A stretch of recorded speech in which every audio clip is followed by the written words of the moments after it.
And so we shouldn't gloss over them. We can't put our heads in the sun like the proverbial ostrich, but we must be proactive in the provision of resources, the Ghana Boundary Commission, to be able to perform. Minister, I commend you highly for this statement, but there are things you have to do.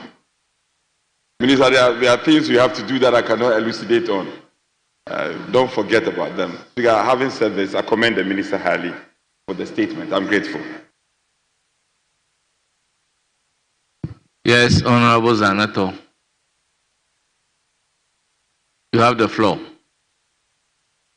Thank you very much, Right Honorable Speaker, for the opportunity to comment on the statement made by the Minister for Environment. Mr. Speaker, the issue of our borders. Oh, I'm so sorry. No, lands and natural resources. I beg your pardon.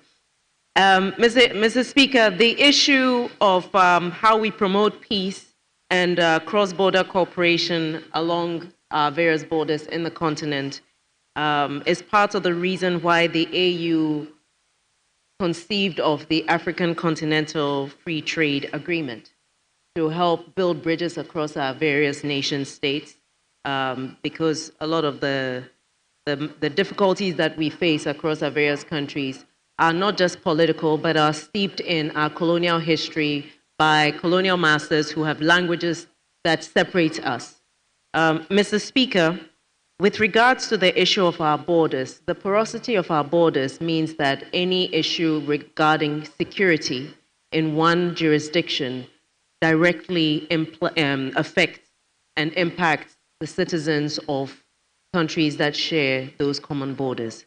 And Mr. Speaker, Ghana is no exception when it comes to the issue of the impact of porous borders.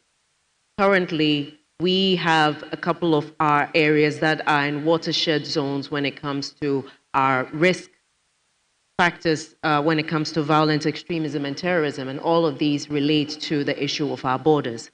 Mr. Speaker, as we look at how we create greater integration across the communities that straddle these borders, we also have to understand that our national security is key.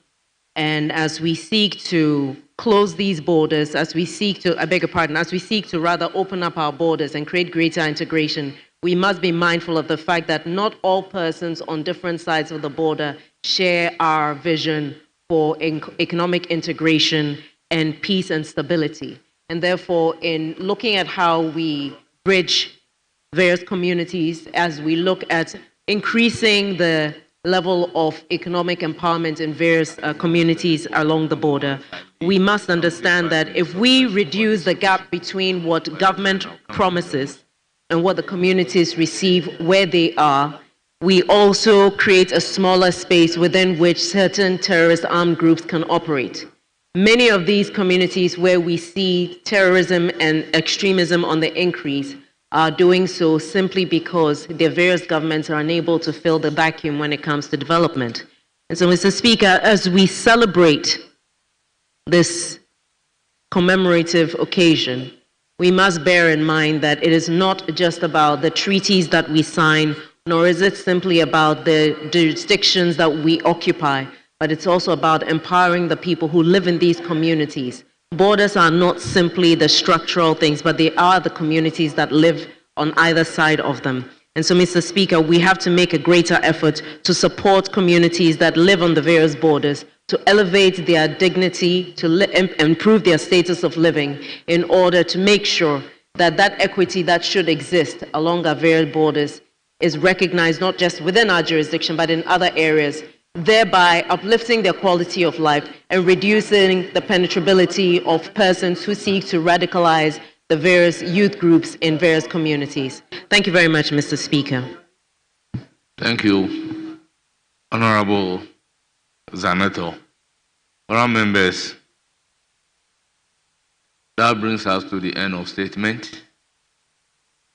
We now turn to look at item numbered 1 on order paper addendum. At commencement of public business, presentation of papers. Chairman of the committee.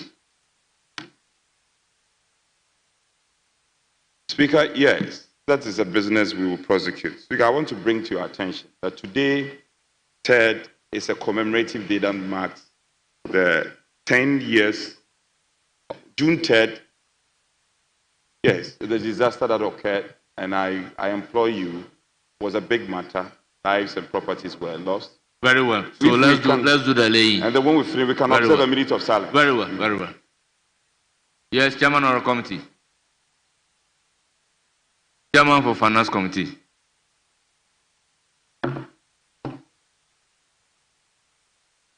Report of the Finance Committee on the Energy Sector Levies Amendment Bill 2025. Honourable members, the report has been duly presented and it is for distribution to members of the House. Honourable members, I will take 5 minutes suspension.